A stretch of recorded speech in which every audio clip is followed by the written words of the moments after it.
अच्छा चलो एक छोटी सी चर्चा कर लेते हैं हम आपसे।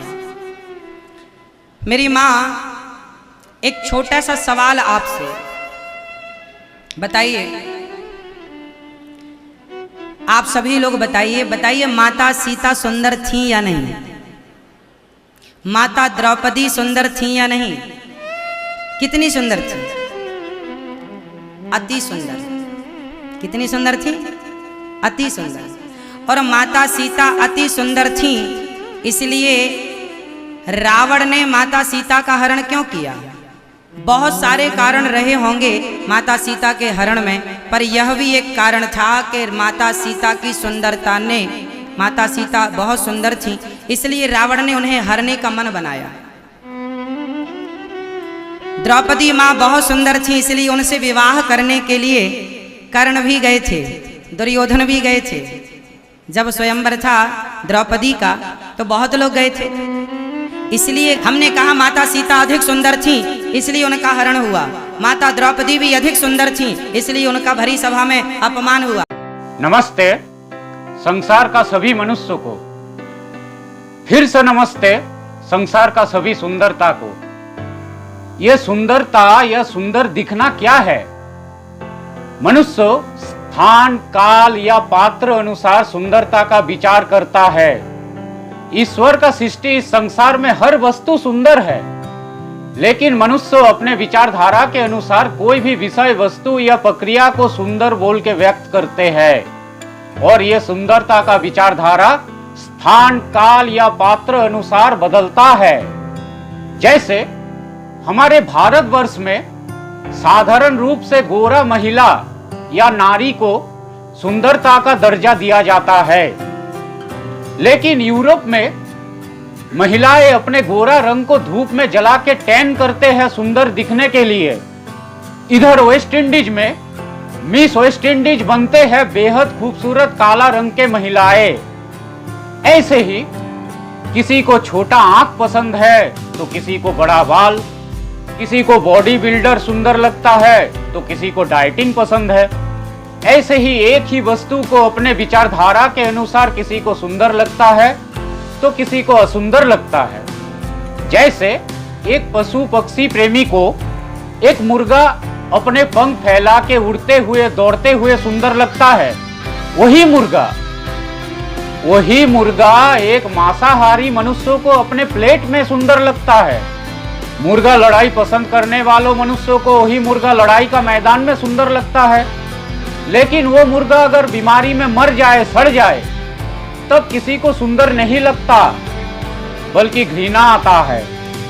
लेकिन ईश्वर का सृष्टि अगर हर वस्तु सुंदर है, तो ये मरा हुआ, सड़ा हुआ मुर्गा किसी को क्यों सुंदर नहीं लगता?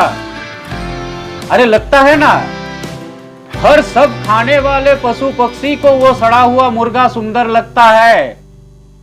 मतलब हम मनुष्य अपने विचारधारा, पसंद या रुचि अनुसार अपने मन में सुंदरता का कई डेफिनेशन तैयार करके रखे हैं, एवं समय के साथ साथ ये विचारधारा बदलते भी है। अक्सर देखा जाता है कि प्यार या प्रेम करने के समय में नर या नारी दोनों का बहुत सारा चीज एक दूसरे को सुंदर लगता है। वही सुंदरता भरा मन से वो दोनों शादी करते हैं, लेकिन धीरे धीरे समय बढ़ने के साथ साथ देखा जाता है कि एक दूसरे का जो शारीरिक या मानसिक चीज उन दोनों को सुंदर लगता था, वही चीज और सुंदर नहीं लग रहा है, बल्कि दूसरा कोई चीज सुंदर लग रहा है। पत्नी को अपने बच्चे सुंदर लग रहा है तो पति को दूसरे का पत्नी सुंदर लग रहा। ऐसे ही धीरे धीरे जब दोनों में से एक का मृत्यु हो जाता है, तब दूसरे का मन से सुंदरता का विचारधारा भी मर जाता है। वो कोशिश करता है कि कैसे जल्दी से इसका क्रियाक्रम कर दिया जाए। मतलब क्या मृत मनुष्यों का सुंदरता खत्म? नहीं, दूसरा प्रेमी का मन से सुंदरता का विचारधारा खत्म हुआ है, लेकिन वो मृत मनुष्य सब खाने वाले पशु पक्षी के लिए उतना ही सुंदर, क्योंकि उसे खाना मिलेगा। पेड़ पौधा के लिए उतना ही सुंदर, क्योंकि उसे सार मिलेगा।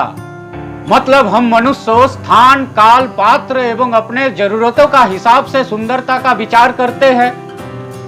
ऐसे ही मल मूत्रों को ज्यादातर मनुष्य पसंद नहीं करते हैं, लेकिन उसी में जीवन धारण करने वाले कीड़े मकोड़ों के लिए वो चीज सुंदर, मल खा के पेट भरने वाले पशु पक्षी के लिए वो सुंदर, बाथरूम सफाई करके पेट पालने वाले मनुष्यों के लिए वो सुंदर। किसी को दिन सुंदर लगता है, किसी को रात, किसी को हिरन सुंदर लगता है तो किसी को शेर, किसी को गर्मी सुंदर लगता है तो किसी को सर्दी, किसी को शराब सुंदर लगता है तो किसी को दूध। ऐसे ही कोई कॉकरोच से डरता है तो कोई सुंदर बोल के पालता है तो कोई खुशी से खाता है। सांप, हाथी, बंदर जैसे पशु पक्षी का हाल एक ही जैसा है। मतलब जाहिर है कि इस संसार में ईश्वर का सृष्टि हर वस्तु सुंदर है। मुझे अपने विचारधारा से कुछ चीज सुंदर लग रहा है तो कुछ चीज असुंदर, लेकिन जो चीज मुझे असुंदर लग रहा है वही चीज आपको या दूसरे किसी को सुंदर लगेगा। इधर हम मनुष्य अपने सोच विचार के अनुसार अपने मन में सुंदरता का जो डेफिनेशन बनाए हैं उसका हिसाब से सृष्टि को सजाने का झूठा कोशिश करते हैं। जैसे जो मनुष्य धोती कुर्ता पसंद करते हैं वो खुद तो धोती कुर्ता पहनेंगे ही और सोचेंगे उसे तो सुंदर लग ही रहा है, लेकिन सबको ये धोती कुर्ता पहनना चाहिए सुंदर दिखने के लिए। ऐसे ही जीन्स टी शर्ट पहनने वाला या सलवार कमीज पहनने वाला या लहंगा चोली पहनने वाला भी एक ही सोच रखते हैं। अक्सर कोई भी शादी घर में देखा जाता है कि बहुत सारा इंसान और सभी का अलग अलग पोशाक, लेकिन सुंदरता का मामले में सबका कंफ्यूजन। किसको ज्यादा सुंदर लग रहा किसी को पता नहीं। सब कोई दूसरे की तरफ देख रहा है और बार बार अपना पोशाक ठीक कर रहे हैं और सोच रहे हैं मुझे ही शायद ज्यादा सुंदर लग रहा है। दूसरे ढंग के कपड़े पहनने वालों को थोड़ी ना उतना सुंदर लग रहा है। इधर दूसरे सभी का मन में भी एक ही सोच कि मुझे ही ज्यादा सुंदर दिख रहा है। अलग अलग मनुष्य, अलग अलग विचारधारा, अलग अलग जरूरतें और अलग अलग सुंदरता का डेफिनेशन। मतलब असली सुंदरता है मनुष्य का मन में। मनुष्य मन से ही विचार करता है। ईश्वर का बनाया हुआ ये पूरा संसार अगर सुंदर है तो सोचिए ईश्वर कितना सुंदर होगा। हम मनुष्य अपने मन को सुंदर बना के, विचारधारा को सुंदर बना के इस सुंदर ईश्वर का सुंदरता में अगर डूबने का कोशिश करें तो हमें ये पूरा संसार सुंदर ही लगेगा। ईश्वर का सृष्टि सबसे सुंदर चीजों में से दो चीज है, जन्म एवं मृत्यु। जन्म मतलब शिशु जो हमेशा सुंदर, उसका मन अति सुंदर। मनुष्यों को हमेशा शिशु जैसा मन को निर्मल एवं सुंदर बना के अनंत सुंदर ईश्वर का सुंदरता में डूब जाना चाहिए, तभी मनुष्यों को मृत्यु का महासुंदरता का उपलब्धि होगा। खुश रहिए, सुखी रहिए, स्वस्थ रहिए, सुंदर रहिए। नमस्ते।